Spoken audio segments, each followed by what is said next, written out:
Hello mga kaidiwaw, kami po ay gagala muna. Hahanap ng magandang spot. Siyempre, dadaan kami ng Alphamart para bumili ng pagkain ng aking mga alipores. Yun nga, itong mga gamit namin. Yun, nahulog pa. Yan sa Erica. Smile, yun di wow, papasok na kami. Yun ang pinakamasarap, ice cream. Hulaan nyo guys kung saan kami pupunta. Malaman niya kung saan kami dadalhin ng aming sasakyan. Minsan kasi hindi natin alam na nasa tabi-tabi lang pala ang magandang spot. Tingnan nyo naman guys yung view, di ba? Napakaganda. Okay, dito na po kami sa mga resort. Sa kaya ang lugar na ito? Nagulat ang aking mga alipores hindi nila alam ito First time ata nila pumunta dito. Yun kita mo naman, napakaganda ng daan dito. Mga bahay, yun, ang pinakamaganda. Wow! Hanap na kami ng parking. Bilis, nakita na kami kagad. Lakad na mga alipores ko. Shoutout nga pala kay tatay, tinuro sa amin ng daan. Si Everest, iniwan muna namin dyan. Kami ay naglalakad na papunta sa tabing dagat. Habang kami naglalakad, kitang-kita ko sa aking mga anak na excited na sila sa magandang tanawin. Si EJ, una-una pa. Ang hindi namin alam, nandiyan na pala si Sebe. Mas nauna pa sa amin. Hindi pala yan. Kapatid niya pala siguro yan. Tingnan natin guys. Yan, si EJ, si Erica, si Jarek, si Ate, at si Eliza. Akala mo nasa ilalim ka na ng kuweba paglalakad namin. Napakaganda na. Ang ganda pala talaga rito. Ito mo naman yung mga puno ang lalaki. Sa mga oras na to, hindi ko alam kung anong nararamdaman ng aking mga anak. Tingnan nyo guys. Ang ganda, di ba? Malapit na kami sa dagat. Grabe, nung makita ko naman, sobra talaga linaw. Ang sarap talaga dito. Check nyo guys ang lugar na to.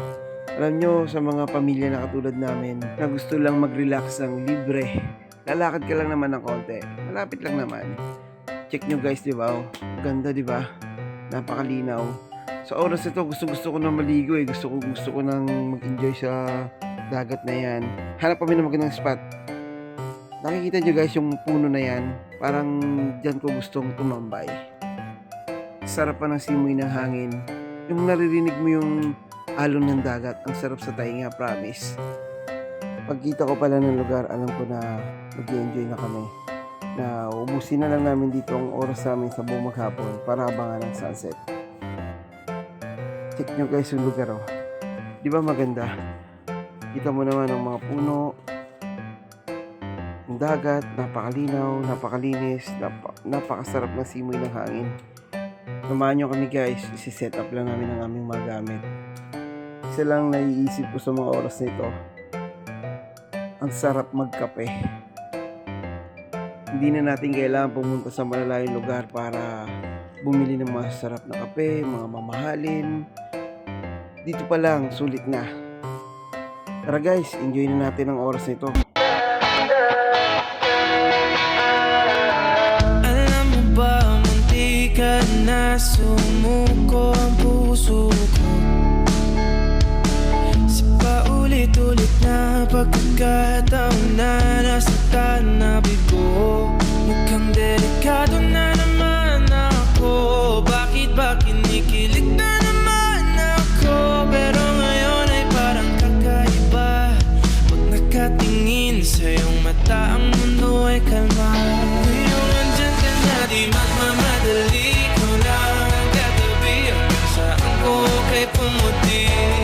Di na maghanap ng kung anong sagot sa mga tanong, dahil ikaw ang katiyakan ko.